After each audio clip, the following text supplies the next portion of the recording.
This is an audio of Neville Goddard sharing his famous story on how he manifested going to Barbados by understanding that he already went first class. Now, before sharing the clip, I want to quickly explain to you what does it mean when someone says you already have it, it already happened.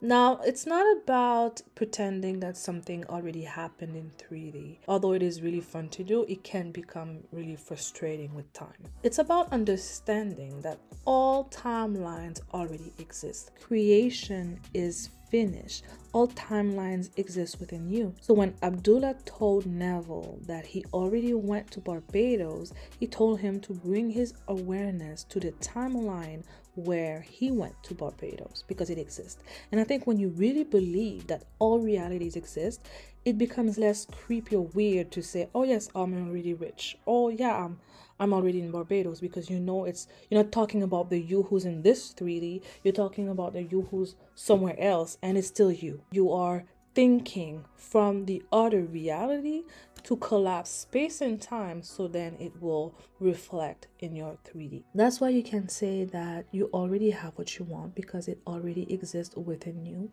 and at the same time you can acknowledge that your 3D reality is about to change. Now, without further delay, here's Neville Goddard's audio.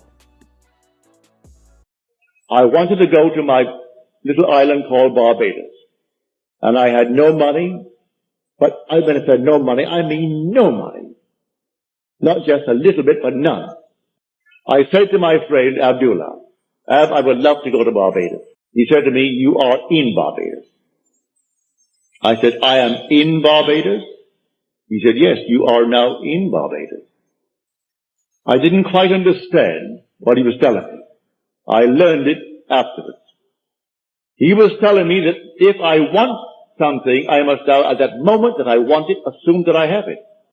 I want to go to Barbados, I am in Barbados. So this night when I sleep in Barbados. How? In my imagination. And how do I know I'm there?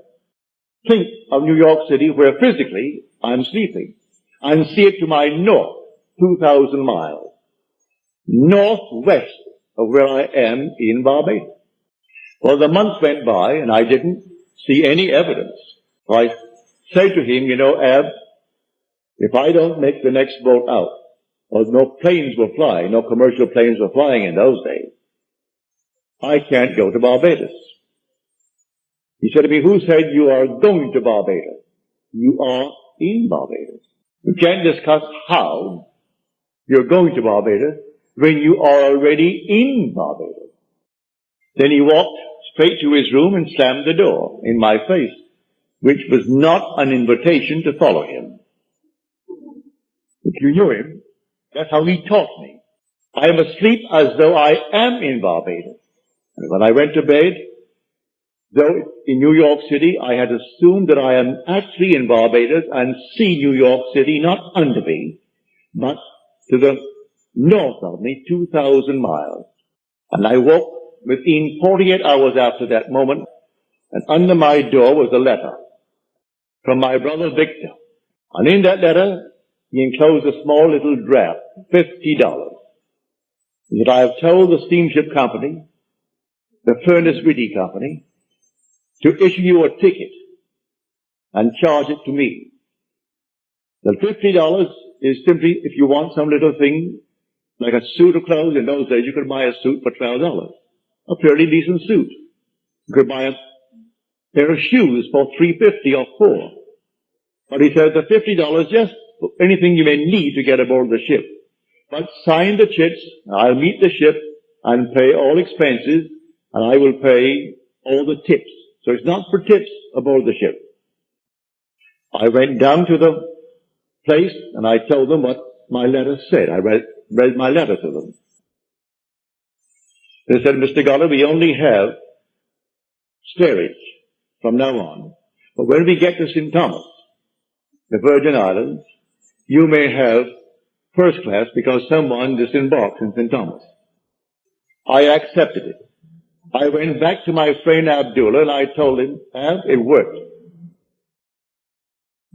I'm going on the 6th of December, but I have to go steerage until we hit St. Thomas, and then we go first class to Barbados. You know what he said to me? He said, who is talking of going to Barbados? You have gone to Barbados and you went first class. Well, what are you going to do with a man like that? I went straight to the boat on the morning of the 6th, expecting I would go steerage to the Virgin Islands, when the man said to me, Mr. Goddard, we have a nice surprise for you. We had a cancellation, and so now you're going first class.